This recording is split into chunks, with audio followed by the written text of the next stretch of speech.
સુરતમાં રત્ન કલાકારના બાળકો માટે શિક્ષણ સહાય અંગે આવેદનપત્ર અપાયું। ડાયમંડ વર્કર યુનિયન ગુજરાત દ્વારા પ્લેકાર્ડ દર્શાવી અને વિરોધ નોંધાવાયો।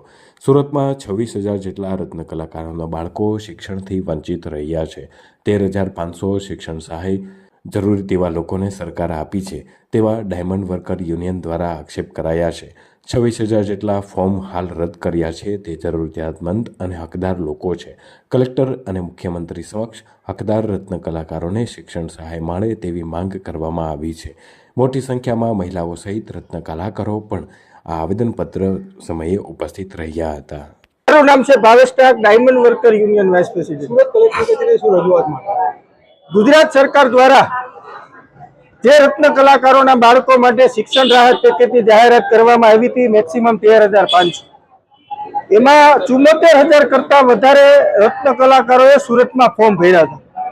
એમાંથી 47,000 રત્ન કલાકારોના 50,000 ફોર્મ પાસ કરવામાં આવ્યા છે। 26,000 ફોર્મને નાની ભૂલના કારણે રિજેક્ટ કરવામાં આવ્યા છે। તો એ 26,000 ફોર્મને ફરીથી પાસ કરવામાં આવે, તમામ રત્ન કલાકારોને એનો લાભ દેવામાં આવે, કારણ કે આ 26,000માં એવા લોકો છે કે જે ભાડે રહે છે, પોતાના ઘરનું મકાન નથી, ઘરના ઈએમઆઈ ભરે છે, ઘરના બજેટ ખોરવાઈ ગયા, એટલે મહિલાઓ પણ અમારી સાથે છે, અમુક પરિવાર સાથે રજૂઆત કરવા આવ્યા છે। તો એ ફોર્મને પાસ કરવામાં આવે એટલા માટે અમે ગુજરાતના મુખ્યમંત્રીને સુરત કલેક્ટર મારફતે અમે આવેદનપત્ર દેવા આજે કલેક્ટર કચેરી આવેલા છે।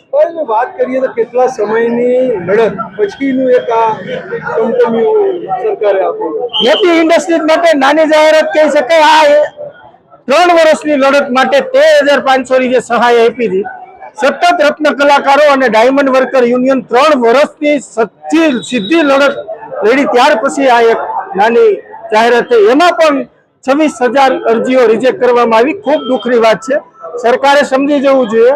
ડિસેમ્બર જાન્યુઆરીમાં ઇલેક્શન આવે છે અને આવા રત્ન કલાકારો છે કે જે સમગ્ર ગુજરાતમાં વર્ચસ્વ ધરાવે છે। 26,000 ફોર્મ જો નપાસ કરવામાં આવશે તો એનો ઇફેક્ટ કઈ જગ્યાએ પડશે એ તો એમને ખબર જ છે।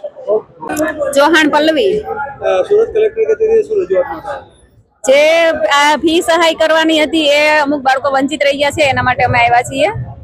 આ જે ફી નહીં મળે તો તમારા પરિવારને કેવી તકલીફ પડે? છોકરાઓને ભણાવવામાં શું? ભણાવવામાં તકલીફ પડે જ ને સાહેબ, કેમ કે આર્થિક સંકળામણ અત્યારે રત્ન કલાકારને મંદી ખૂબ ચાલે છે, તો એના હિસાબે મહિલાઓને ગૃહસ્થી ચલાવવામાં ખૂબ તકલીફ પડે।